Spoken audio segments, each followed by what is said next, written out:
평양이 아수라장이 되었습니다. 북한 해결료 책임자 손지윤의 가족이 갑자기 흔적도 없이 사라졌다. 살아서든 죽어서든 반드시 잡아오라. 김정은의 특명, 발포 직전의 총성. 꽁꽁 얼어붙은 압록강 위, 서치라이트가 밤하늘을 갈라버리고 발작으로 쓰러진 딸 리은을 품에 안은 채 가족은 목숨 건 도주를 시작한다. 핵과학자의 꿈도 간호사의 희망도 모두 걸린 14일간의 절체절명 생존 레이스, 지금 시작된다. 안녕하세요. 저는 손지윤입니다.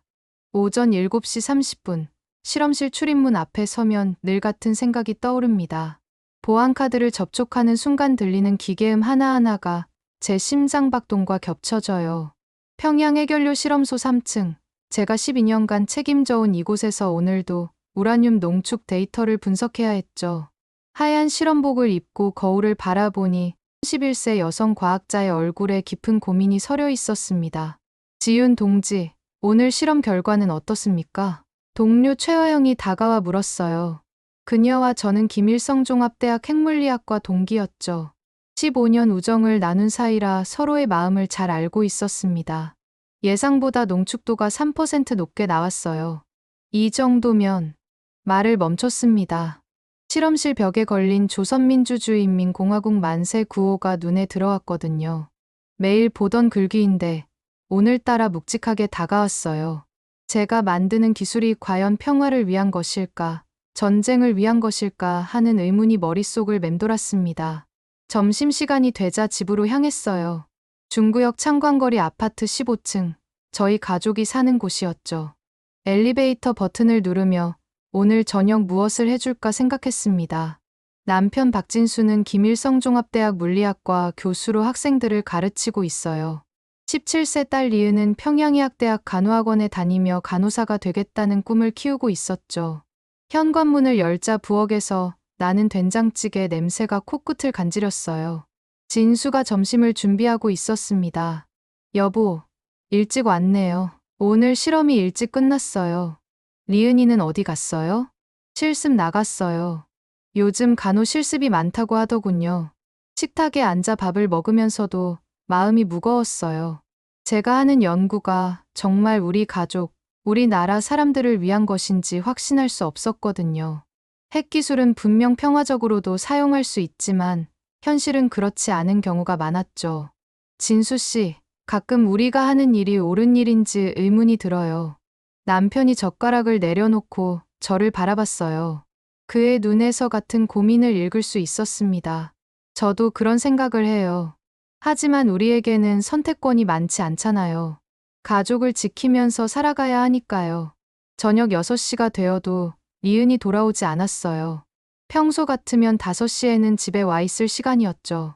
오늘 실습이 좀 늦게 끝나나 봐요. 진수가 말했지만 저는 왠지 불안했습니다. 7시가 넘어서야 현관문이 열리는 소리가 들렸어요. 리은이 돌아온 것 같았습니다. 엄마, 아빠, 저 왔어요. 리은의 목소리에서 뭔가 이상한 기운이 느껴졌어요. 거실로 나가보니 딸의 얼굴이 창백했습니다. 리은아, 무슨 일이야? 왜 이렇게 늦었어? 얼굴도 안 좋아 보이고. 괜찮아요. 그냥 조금 피곤해서요. 오늘 실습이 힘들었거든요. 내일도 일찍 나가야 해요. 딸이 방으로 들어가는 뒷모습을 보니 걸음걸이도 평소와 달랐어요. 하지만 사춘기 소녀의 피로쯤으로 생각했습니다. 그때는 몰랐죠. 다음 날 오후 이 모든 일상이 한순간에 무너질 거라는 것을요. 다음 날 오후 2시 47분 평양의학대학 부속병원에서 울린 응급벨 소리가 제 인생을 송두리째 바꿔놓았습니다.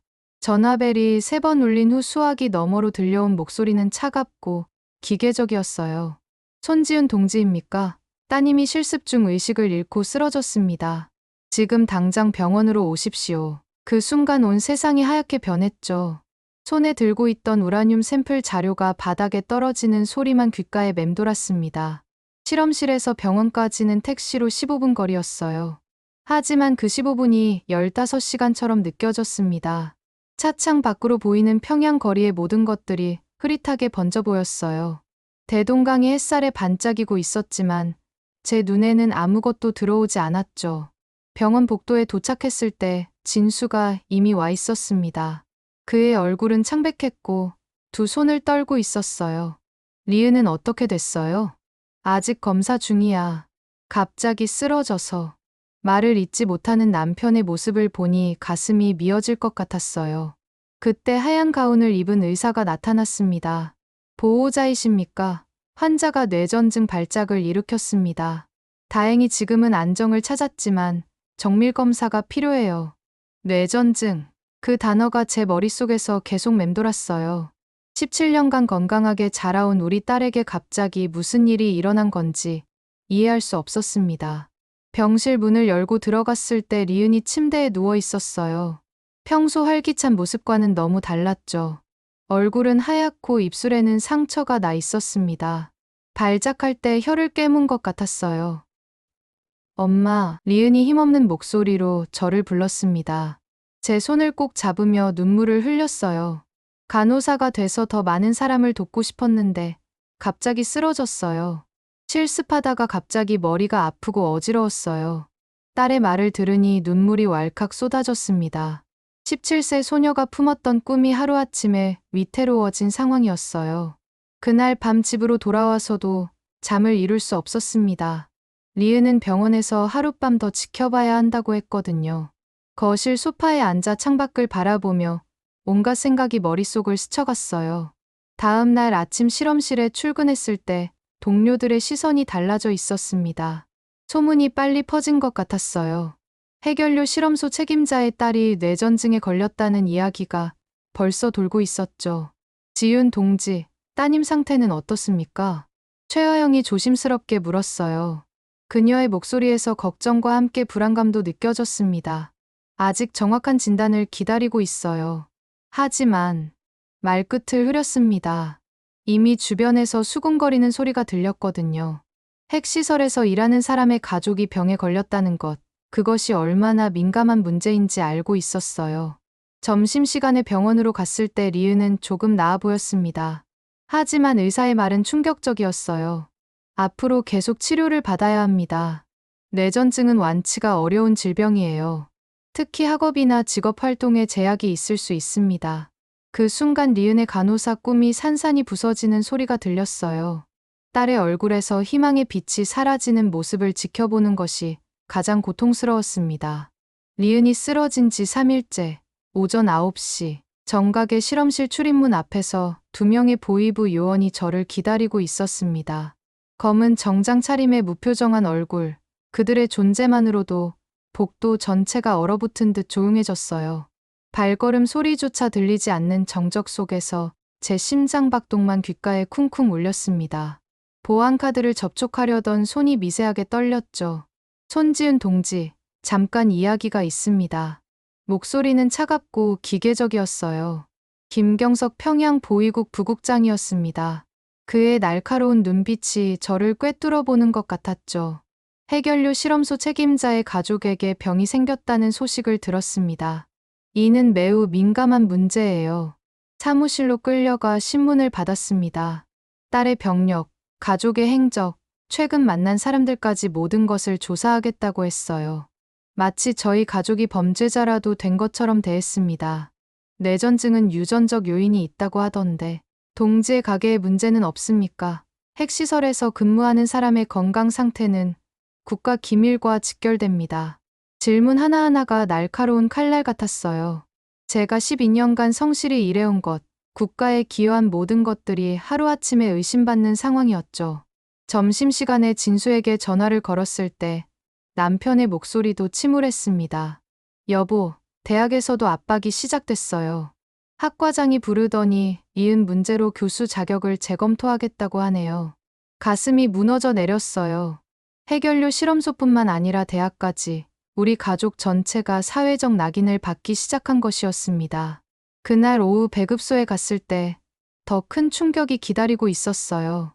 평소 한 달에 30kg씩 받던 쌀이 15kg으로 줄었습니다. 손지은 동지 가족은 앞으로 특별관리 대상입니다. 배급량 조정이 있었어요. 배급소 직원의 말에 머리가 하얗게 변했어요. 이것은 단순한 배급 축소가 아니라 체제에서 우리를 서서히 고립시키겠다는 신호였죠. 저녁에 집으로 돌아와 진수와 마주 앉았을 때 둘 다 말이 나오지 않았습니다. 리은은 여전히 병원에 입원해 있었고 우리는 딸을 지켜주지도 못하는 무력한 부모가 되어 있었어요. 여보, 이게 정말 우리가 살아온 나라의 모습인가요? 진수가 떨리는 목소리로 물었습니다. 국가가 생명보다 체제를 지키려 한다니 이게 어떻게 가능한 일인가? 남편의 말에 고개를 끄덕일 수밖에 없었어요. 17년간 건강하게 키운 딸이 갑자기 병에 걸렸다고 해서 온 가족이 사회적 매장을 당하는 현실이 믿어지지 않았습니다. 그날 밤 잠자리에서 창밖을 바라보니 아파트 주차장에 낯선 검은 승용차가 세워져 있었어요. 감시가 시작된 것 같았습니다. 커튼을 조심스럽게 내리며 생각했죠. 과연 우리가 이 상황에서 벗어날 수 있을까? 딸의 미래는 어떻게 될까? 다음 날 아침 리은을 병문안 갔을 때 간호사가 전해준 소식은 더욱 절망적이었어요. 앞으로 특별병동에서 격리 치료를 받으셔야 해요. 일반 환자들과 접촉을 제한하겠다는 병원 방침입니다. 17세 소녀가 무슨 전염병 환자라도 되는 양 취급받는 모습을 보니 눈물이 왈칵 쏟아졌습니다. 우리 가족의 고립은 이제 시작에 불과했어요. 리은이 입원한 지 일주일째, 오후 6시 30분에 최화영이 제 사무실로 찾아왔습니다. 복도가 텅 빈 시간을 노린 것 같았어요. 그녀의 발걸음은 평소보다 조심스러웠고 문을 닫은 후 주변을 살피는 모습에서 긴장감이 느껴졌죠. 형광등 불빛 아래 그녀의 얼굴은 창백했지만 눈빛만은 확고했습니다. 지윤아, 더 이상 이렇게 당하고만 있을 수는 없어. 화영이 책상 위에 작은 종이 쪽지를 밀어놓았어요. 거기에는 전화번호 하나가 적혀 있었습니다. 이 사람이 도울 수 있어. 중국 쪽에 연결고리가 있다고 하더라. 순간 온몸에 소름이 돋았어요. 탈출이라는 단어가 머릿속에 떠올랐지만 입 밖으로 내지는 못했습니다. 사무실 벽에 있는 감시 카메라가 신경 쓰였거든요. 위험해요. 우리가 지금 감시받고 있다는 거 알잖아요. 그래서 더 빨리 결정해야 해. 리은 상태가 더 나빠지기 전에 말이야. 화영의 목소리에서 절박함이 묻어났어요. 15년 우정 동안 이런 모습을 본 적이 없었습니다. 그녀도 저희 가족이 처한 상황을 보며 마음이 아팠던 것 같아요. 그날 밤 집에서 진수와 조심스럽게 이야기를 나눴습니다. 거실 전등을 끄고 속삭이듯 대화했어요. 혹시 도청장치가 있을지 모른다는 불안감 때문이었죠. 여보, 화영이가 어떤 사람을 소개해 줄 수 있다고 해요. 무슨 사람이요? 중국 쪽에 연결고리가 있는. 더 이상 말하지 못했어요. 너무 위험한 내용이었거든요. 하지만 진수는 제 의도를 알아챘습니다. 이틀 후 평양역 근처 소규모 찻집에서 그 사람을 만났어요. 오후 3시, 손님이 거의 없는 시간대였습니다. 중국 조선족이라고 소개받은 50대 남성이었어요. 김철수라고 이름을 대더군요. 아마 가명일 것 같았습니다. 돈이 먼저입니다. 1인당 3,000달러, 총 9,000달러 필요해요. 그의 말에 머리가 어지러웠어요. 저희 가족이 평생 모은 돈으로도 부족한 금액이었습니다. 길은 압록강을 건너는 거예요. 겨울철 강이 얼면 도강이 가능하죠. 하지만 위험해요. 순찰 때가 있고 발각되면. 말끝을 흐렸지만 의미는 충분히 전달됐어요. 목숨을 걸어야 하는 일이었습니다. 서류는 어떻게 하죠? 위조 신분증과 통행증을 만들어 드릴 수 있어요. 하지만 완벽하지는 않습니다. 조심해서 사용해야 해요. 그 순간 문득 이 사람을 믿어도 되는지 의문이 들었어요. 너무 쉽게 이런 위험한 일을 제안하는 것 같았거든요. 하지만 다른 선택지는 없었습니다. 집으로 돌아와 화영에게 연락했어요. 그녀가 준비해둔 돈이 있다고 했습니다. 내가 몇 년간 모아둔 게 있어. 너희 가족을 위해 쓸게. 친구의 마음에 눈물이 났어요. 하지만 동시에 죄책감도 밀려왔습니다. 화영까지 위험에 빠뜨리는 것 같았거든요. 며칠 후 브로커 김철수가 다시 연락을 해왔어요. 위조 서류가 준비됐다고 했습니다. 만나는 장소는 동대원 구역의 한 작은 식당이었어요. 서류를 받아보니 겉보기에는 그럴듯했지만 뭔가 어색한 느낌이 들었어요. 종이 질감이나 도장 모양이 미묘하게 달랐습니다. 이걸로 정말 안전할까요? 100% 안전한 건 없어요. 하지만 이게 최선입니다. 김철수의 대답에서 확신이 느껴지지 않았어요. 그럼에도 불구하고 선택할 수밖에 없었습니다. 브로커가 거짓말을 반복해도 이 길밖에 없어요. 집으로 돌아와 진수에게 말했습니다. 남편도 같은 생각이었어요. 리은의 상태는 갈수록 나빠지고 있었고 사회적 압박도 심해지고 있었거든요. 그날 밤 리은을 병문안 갔을 때 딸이 물었어요. 엄마, 우리 정말 여기서 계속 살아야 해요? 제가 아픈 게 죄인가요? 17세 소녀의 간절한 질문에 가슴이 미어졌습니다. 그 순간 모든 것을 걸고라도 딸을 구해내겠다는 결심이 섰어요. 새벽 2시 17분, 압록강 얼음 위에서 영하 15도의 칼바람이 제 얼굴을 후려쳤습니다. 50m 앞에서 순찰대의 서치라이트가 좌우로 움직이며 얼음 표면을 훑고 지나갔어요. 리은을 등에 업은 채 웅크리고 있던 제 심장은 분당 200회 이상 뛰고 있었죠. 발작 증세로 의식이 흐릿한 딸의 숨소리만이 귓가에서 가쁘게 들렸습니다. 이 순간 한 발자국만 잘못 내딛어도 우리 가족 모두 죽는다는 생각에 온몸이 얼어붙었어요. 지금 가야 해요. 3분 후면 다음 순찰조가 온다고 했습니다. 김철수가 속삭였지만 그의 목소리에서 확신이 느껴지지 않았어요. 지난주와 말이 달라졌거든요. 원래는 순찰이 30분마다 한 번씩이라고 했는데 갑자기 5분으로 바뀌었다고 하더군요. 진수가 리은의 가방을 메고 제 옆에 바짝 붙어 섰어요. 어둠 속에서도 남편의 떨리는 손을 느낄 수 있었습니다. 여보, 정말 이걸 해야 할까요? 마지막 망설임이었어요. 하지만 뒤돌아볼 시간은 없었습니다. 서치라이트가 다른 방향으로 돌아간 순간 김철수가 신호를 보냈어요. 지금이야. 첫 발을 얼음 위에 디딘 순간 예상보다 미끄러웠어요. 리은의 몸무게 때문에 균형을 잡기 어려웠죠. 딸은 열이 나는 상태에서 의식을 잃었다 깼다를 반복하고 있었습니다. 엄마, 추워요. 리은이 희미한 목소리로 중얼거렸어요. 그 소리에 가슴이 찢어질 것 같았지만 계속 걸어야 했습니다. 강 중앙까지 왔을 때 갑자기 뒤에서 개 짖는 소리가 들렸어요. 순찰대가 우리 흔적을 찾아낸 것 같았습니다. 빨리, 뛰어야 해요. 김철수가 다급하게 외쳤지만 리은을 업고 뛰기에는 얼음이 너무 위험했어요. 한 번 넘어지면 끝이었거든요. 그때 서치라이트가 우리를 향해 돌아왔어요. 200m 정도 떨어진 곳에서 빗줄기가 점점 가까워졌습니다. 엎드려, 모두 얼음 위에 엎드렸어요. 리은의 신음소리가 들릴까 봐 손으로 딸의 입을 막았습니다. 그 순간이 가장 고통스러웠어요. 병든 딸을 이렇게 괴롭혀야 하는 현실이 잔인했거든요. 빛이 지나간 후 다시 일어났을 때 김철수의 표정이 달라져 있었어요. 미안하지만 계획이 바뀌었습니다. 중국 쪽 상황이 복잡해졌어요. 1인당 $1000씩 더 내지 않으면 안전하게 건드릴 수 없어요. 순간 머리가 하얗게 변했어요. 지금 이 상황에서 돈 이야기를 하다니요. 지금 무슨 소리예요? $9000 이미 다 줬잖아요. 어쩔 수 없어요. 상황이 바뀐 거라고요. 추가로 $3000 더 내지 않으면 여기서 끝입니다. 김철수의 말에 절망감이 밀려왔어요. 우리를 이용하려는 것이 분명했지만 지금 되돌아갈 수도 없는 상황이었습니다. 뒤돌아보면 우리 모두 죽어.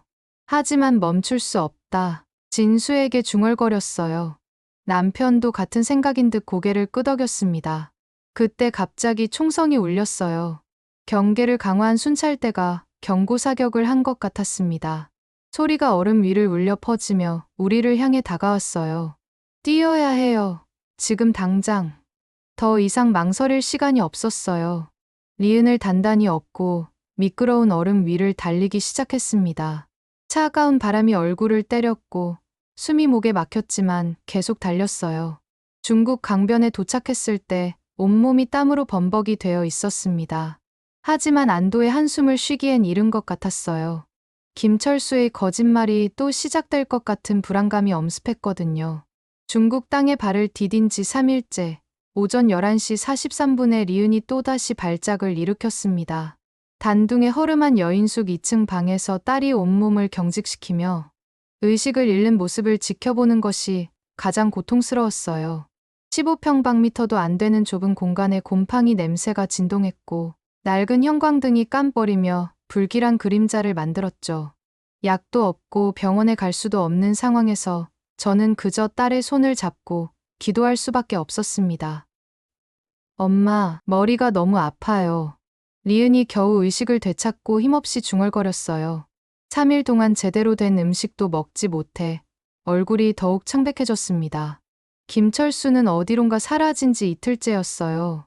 추가 비용 3,000달러를 받아가더니 잠깐 연락처를 확인하고 오겠다며 나간 후 연락이 끊겼습니다. 이미 예상했던 일이지만 막상 당하고 보니 분노보다는 절망감이 밀려왔어요. 여보, 돈이 얼마나 남았어요? 진수에게 물었지만 이미 답을 알고 있었습니다. 김철수에게 준 총 12,000달러와 3일간의 은신 비용으로 거의 바닥이 났거든요. 300달러 정도 남았어요. 이걸로는 태국까지 갈 수 없을 것 같아요. 남편의 말에 눈앞이 캄캄해졌습니다. 그날 오후 새로운 브로커를 만났어요. 왕밍이라고 자신을 소개한 40대 남성이었습니다. 김철수보다는 신뢰할 만해 보였지만 여전히 의심스러웠어요. 태국까지 안전하게 데려다 드릴 수 있습니다. 하지만 1인당 2,000달러가 필요해요. 또 돈 이야기였어요. 총 6,000달러라는 거대한 금액이었습니다. 우리에게는 300달러밖에 없어요. 딸이 아픈데 도와주실 수 없나요? 간절히 부탁했지만 왕밍의 표정은 차갑게 변했어요. 여기가 자선단체인 줄 아세요? 돈 없으면 혼자 알아서 하시죠. 그렇게 두 번째 브로커마저 우리를 외면했습니다. 여인숙 주인도 우리를 의심하기 시작했어요. 3일째 같은 방에 머물면서 제대로 된 짐도 없고 중국어도 서툰 우리 가족이 수상해 보였던 것 같습니다. 내일까지만 더 있을 수 있어요. 그 후엔 나가셔야 해요. 더 이상 머물 곳도 없었어요. 리은의 상태는 갈수록 나빠지고 있었고 약도 구할 수 없는 상황이었습니다. 그날 밤 리은이 잠든 후 진수와 조용히 이야기를 나눴어요. 여보, 정말 어떻게 해야 할까요? 이러다가 리은이가 말끝을 잇지 못했어요. 딸을 잃을지도 모른다는 생각을 입 밖으로 낼 수 없었거든요. 내가 무슨 과학자인가, 내 딸 앞에서 무력할 뿐. 12년간 해결료 실험소를 이끌어온 자부심도, 과학자로서의 능력도 지금 이 순간에는 아무 소용이 없었어요. 병든 딸을 구하지도 못하는 무력한 엄마일 뿐이었습니다. 새벽 3시경 리은이 또다시 발작을 일으켰어요. 이번에는 이전보다 더 심했습니다. 온몸을 떨며 경련을 일으키는 딸을 보며 더 이상 기다릴 수 없다는 생각이 들었어요. 아침이 되자 절박한 마음으로 중국 공안에 자수하는 것까지 고려했습니다.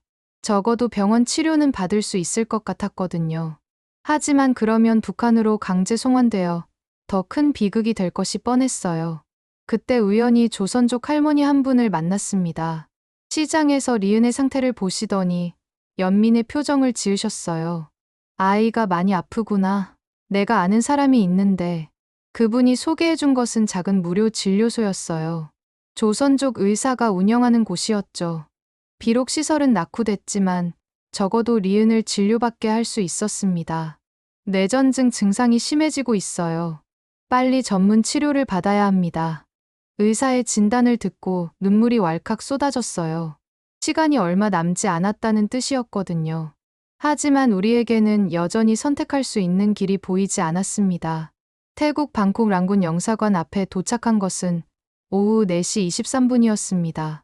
14일간의 지옥 같은 여정 끝에 마주한 태극기가 이렇게 아름다울 줄 몰랐어요. 빨간색과 파란색이 햇살에 반짝이며 펄럭이는 모습에 눈물이 왈칵 쏟아졌습니다. 리은은 제 등에서 의식을 잃은 채 축 늘어져 있었고 그 순간 정말 늦은 것은 아닌지 두려웠죠. 진수의 손을 꼭 잡고 영사관 정문을 향해 비틀거리며 걸어갔어요. 도와주세요. 우리는 북한에서 온 탈북자입니다. 목이 터져라 외쳤지만 목소리가 제대로 나오지 않았어요. 14일 동안 제대로 먹지도 자지도 못한 탓에 온몸에 힘이 빠져 있었거든요. 경비원이 다가와 우리를 지켜봤습니다. 그의 눈에서 놀람과 연민이 동시에 느껴졌어요. 잠깐만 기다리세요. 담당자를 부르겠습니다. 5분 후 한국어를 유창하게 구사하는 영사관 직원이 나타났어요. 이승민 영사였습니다. 어서 오세요. 힘드셨죠? 일단 안으로 들어오시고 아이부터 치료받게 해드릴게요. 그 순간 정말 구원받았다는 느낌이 들었어요. 한국말을 듣는 것만으로도 마음이 놓였습니다. 영사관 내부 의무실에서 간호사가 리은을 응급처치했어요. 체온을 재고 혈압을 측정하는 모습을 보니 드디어 제대로 된 치료를 받을 수 있겠다는 안도감이 밀려왔습니다. 지금 한국에서 파견된 의료진에게 연락하고 있어요. 곧 병원으로 후송할 예정입니다. 이승민 영사의 말에 무릎이 꺾였어요. 진수가 옆에서 저를 붙잡아 주지 않았다면 그대로 쓰러졌을 거예요. 2시간 후 구급차가 도착했습니다. 한국에서 파견된 의료진이 동승했어요. 박민준 교수라고 소개받은 신경외과 전문의가 리은을 정밀 진찰했습니다. 뇌전증 중증 상태네요. 하지만 치료 가능합니다. 수술을 하면 완치도 기대할 수 있어요. 그 말을 듣는 순간 14일간 쌓였던 모든 절망이 한순간에 사라졌어요. 리은을 구할 수 있다는 희망이 보인 거죠. 병원에서의 응급 검사 결과 다행히 뇌종양은 아니었어요. 약물로 조절이 어려운 난치성 뇌전증이었지만 수술로 완치가 가능하다고 했습니다. 한국에 가면 최신 장비로 정밀 수술을 받을 수 있어요. 걱정하지 마세요. 박민준 교수의 말에 처음으로 환한 웃음이 나왔습니다. 리은도 의식을 되찾고 엄마, 여기가 어디예요? 물었어요. 우리 이제 안전한 곳에 왔어. 곧 치료받고 건강해질 거야. 딸의 손을 잡으며 대답했을 때 정말 마음이 놓였어요. 그날 밤 영사관에서 제공한 숙소에서 14일 만에 처음으로 푹 잤습니다. 따뜻한 이불과 깨끗한 침대, 그리고 무엇보다 안전하다는 느낌이 주는 평안함이 있었어요.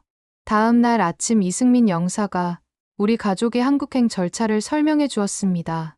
2주 정도 서류 절차를 거치면 한국으로 갈 수 있어요. 리은 양은 즉시 전문 치료를 받을 수 있고 가족분들도 정착 지원을 받으실 수 있습니다. 그 순간 가슴이 벅차올랐어요. 정말 새로운 삶이 시작되는 것 같았습니다. 여기가 진짜 생명의 나라였어요. 창밖으로 보이는 방콕의 풍경을 바라보며 중얼거렸어요. 지난 14일간의 악몽 같은 시간들이 이제 꿈처럼 느껴졌습니다. 리은이 제 손을 꼭 잡으며 말했어요. 엄마, 저 다시 간호사 꿈꿀 수 있을까요? 물론이야. 이제 모든 게 가능해. 딸의 맑은 눈을 바라보며 대답했습니다. 드디어 우리 가족에게도 희망이 보이기 시작했어요. 앞으로 한국에서 어떤 삶이 기다리고 있을지 설레기도 했습니다. 무엇보다 리은이 건강을 되찾고 꿈을 이룰 수 있다는 것이 가장 큰 위안이었어요. 한국에 온 지 1년 6개월째, 오전 10시 30분에 국회 정무위원회 증언대에 섰을 때 제 마음은 복잡했습니다. 300명의 시선이 집중된 가운데 마이크 앞에서 숨을 고르며 지난 날을 떠올렸어요. 12년간 평양에서 해결료를 연구했던 과학자가 이제 평화를 위한 증언을 하고 있다는 것이 믿기지 않았습니다. 형광등 불빛 아래 놓인 물컵이 미세하게 떨리고 있었는데 그것이 제 손 때문인지 알 수 있었어요. 존경하는 국회의원님들, 저는 손지윤입니다. 마이크를 통해 나온 제 목소리가 의사당 전체에 울려 퍼졌어요. 그 순간 1년 반 전 압록강에서 리은을 업고 뛰던 기억이 스쳐갔습니다. 북한의 핵기술이 어떻게 군사적 목적으로 악용되고 있는지, 그리고 그것이 얼마나 위험한지 말씀드리고자 합니다. 증언을 시작하면서 가장 먼저 떠오른 생각은 리은이었어요. 지금 서울대학교 간호대학 1학년에 재학 중인 딸의 모습 말이죠. 뇌전증 수술 후 완전히 회복된 리은은 다시 간호사의 꿈을 키우고 있었습니다. 기술은 사람을 위해 존재해야 합니다. 핵에너지도 마찬가지예요. 의료용 방사성 동위원소로 암 환자를 치료하고 원자력 발전으로 깨끗한 에너지를 만드는 것이 진정한 과학의 목적이라고 생각합니다. 1시간에 걸친 증언을 마치고 의사당을 나설 때 휴대폰에 문자가 왔어요. 리은이 보낸 것이었습니다. 엄마, 텔레비전으로 봤어요. 정말 자랑스러워요. 저도 엄마처럼 사람을 돕는 일을 하고 싶어요. 딸의 메시지를 읽는 순간 눈물이 났어요. 1년 반 전 병원 침대에서 간호사, 꿈을 다시 꿀 수 있을까요? 라고 물었던 17세 소녀가 이제 당당히 자신의 길을 걷고 있었거든요. 집으로 돌아가는 길에 한국원자력연구원에 들렀어요. 제가 새롭게 몸담고 있는 직장이었습니다. 평화적 핵기술 연구팀의 책임자로 일하고 있어요. 지윤 박사님, 증언 잘 봤습니다. 오늘 국정감사 덕분에 우리 연구의 중요성이 더 부각될 것 같네요. 동료 연구원들이 반겨주었어요. 북한에서 온핵 전문가라는 편견도 있었지만 1년 반 동안 성실히 일한 결과 인정받을 수 있었습니다. 국가는 사람을 위해 존재해야 하며 기술도 그렇습니다. 연구실에서 동료들과 이야기하며 자주 하는 말이었어요. 북한에서는 체제를 위해 기술이 존재했지만 여기서는 정말 사람을 위한 연구를 할 수 있었습니다. 저녁에 집에 도착했을 때 진수가 저녁을 준비하고 있었어요. 남편은 서울의 한 대학에서 물리학 강의를 하고 있었습니다. 북한에서의 경력을 인정받아 교수 자리를 얻을 수 있었죠. 여보, 수고했어요. 증언하느라 힘들었죠? 아니에요. 오히려 후련해요. 이제 정말 새로운 시작인 것 같아요. 거실 소파에 앉아 진수와 차를 마시며 창밖을 바라봤어요. 한강이 내려다 보이는 아파트에서 살 수 있게 된 것도 감사한 일이었습니다. 리은 전화 왔어요. 오늘 임상실습에서 칭찬받았다고 하더군요. 남편의 말에 미소가 지어졌어요. 딸이 병원에서 실습하며 환자들을 돌보는 모습을 상상하니 뿌듯했습니다. 밤 10시에 리은이 집에 돌아왔어요. 간호복을 입고 들어서는 딸의 모습에서 건강함이 느껴졌습니다. 엄마, 오늘 정말 뜻깊은 하루였어요. 엄마는 국회에서 증언하시고 저는 병원에서 환자분들 돌보고 우리 가족 모두 사람을 돕는 일을 하고 있네요. 리은의 말에 가슴이 벅차올랐어요. 1년 반 전 압록강에서의 절망적인 순간들이 이제는 먼 과거의 일처럼 느껴졌습니다. 리은아, 그때 우리가 목숨 걸고 여기 온 게 정말 잘한 일인 것 같아. 맞아요, 엄마. 이제 정말 자유롭게 꿈을 꿀 수 있어요. 그날 밤 침대에 누워 천장을 바라보며 많은 생각이 들었어요. 평양에서의 12년, 그리고 한국에서의 1년 반. 두 나라에서 같은 과학자로 살았지만 의미는 완전히 달랐습니다. 북한에서는 체제를 위한 과학이었다면 여기서는 정말 인류를 위한 과학을 할 수 있었어요.